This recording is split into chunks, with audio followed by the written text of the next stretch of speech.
What I would like to see us change a bit, in my view, is we glean a lot of talent from you, and we glean a lot of hours from you. You guys are volunteers of the most impressive kind. And so we do a lot of charitable work, and it's a big benefit to our association, the amount of work we do. I would like to see us give back to you guys more. I'd like to see us service your needs more, find out what you need, and then try to implement those needs to make your job easier, to make it better, to help you be more professional. Always try and do that step up. I don't feel there's never a place where you're at the top and you can't do better. And I think we can do better for you and what we service for you. And what we need to do is hear from you what you need. So that's my goal, is to find out more of what we can do for you and continue to have you do for us as well. My big thing that I focus on is education.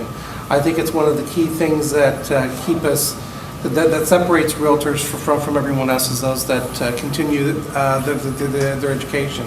I think we have an excellent education committee here, but my focus would be to continue that and see how we can focus on meeting the educational needs of our members.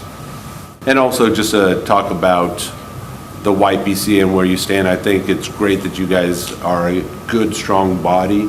I think it's very important that you guys draw from yourselves to represent the board as well. And it would be nice to see everybody step up, and some of you I went through Leadership Academy with, but the idea being to start moving into areas of SAR that you would like on committees, being vice chair, then chair, and then moving on up. I think it'd be great to see the younger group more represented. I've learned a lot actually in the last year and a half serving on the board. I think a lot of us wonder, why are we here? Why are we members of this association? And the answer for a lot of people, I think, unfortunately, is because my broker is, and they require me to be a member. And our association exists to serve our members, and I think sometimes we tend to lose sight of that. Not that things that we do like charitable giving aren't important, and definitely part of our slew of member benefits that we offer, but as an association, we're here to serve our members. So I want to make sure that that fundamental aspect of what we're really here to do isn't lost on the board of directors. I want to make sure that the dues that we collect from our members are used in a responsible way for things that really benefit our members, that make it easier to do business for our members every day, that help educate them, that help keep our professional standards at a high level, that keep our political advocacy at a high level. But at the same time, I want to make sure that we do that in a financially responsible way. So for me, what I hope to do in my next 2 years on the board, assuming that I'm elected, I just want to make sure that that message, that theme stays in the back of people's minds as our board makes decisions for the direction of our association, that we do so in a responsible way, that we're using the resources provided by our members and for our members that actually benefit our members and make it easier for them to do business on a day-to-day basis. That is my goal for my next term.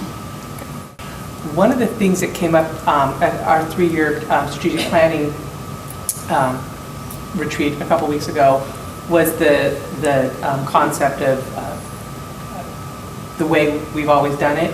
And I think that's a very important thing for us all to keep, particularly those of us in leadership, to keep in mind as we move forward, is to look at everything we do, where we're spending money, how we're spending money, what we support, everything, and make sure it's really what's best for our association and our membership today, and not be doing things just because we've done it for the last 5 or 10 or 20 years, or it's tradition, but to really have a critical eye on things.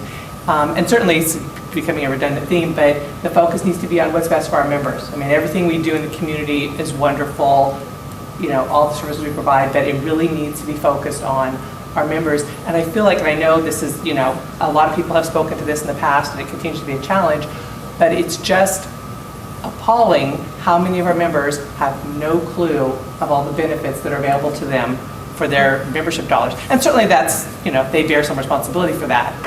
Everything's here, but to find a way to to continue to get that word out. And then certainly, I mean, I'm chairing Leadership Academy this year, so of course it's near and dear to my heart to make sure people that do want to be involved or that are interested are encouraged and groomed to move up through the ranks, because we certainly continue to need good people. If I were running a campaign against somebody else, I'd say I stand for three things. One thing I'd like to see more of is more involvement. I think more agents need to get involved, come to the meetings like this. To whatever committee, whatever interest they have opportunity to do that. And more importantly than that, I think you need to extend that beyond just what we do in real estate. You don't want to be myopic. You want to get out there and be involved in your community. I do that with my water. I'm on the water board, and also I'm on LAFCO. I'm one of the commissioners there as well.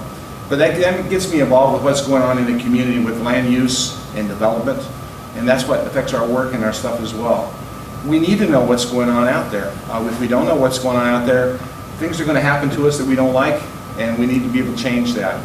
And we can't be good advocates if we're not seen out there as well. Number two, I'd like to see, and I guess Erin and Deniece will talk about this as well, how we use our funds. Right now, our funds are being drawn down. We have very substantial reserves.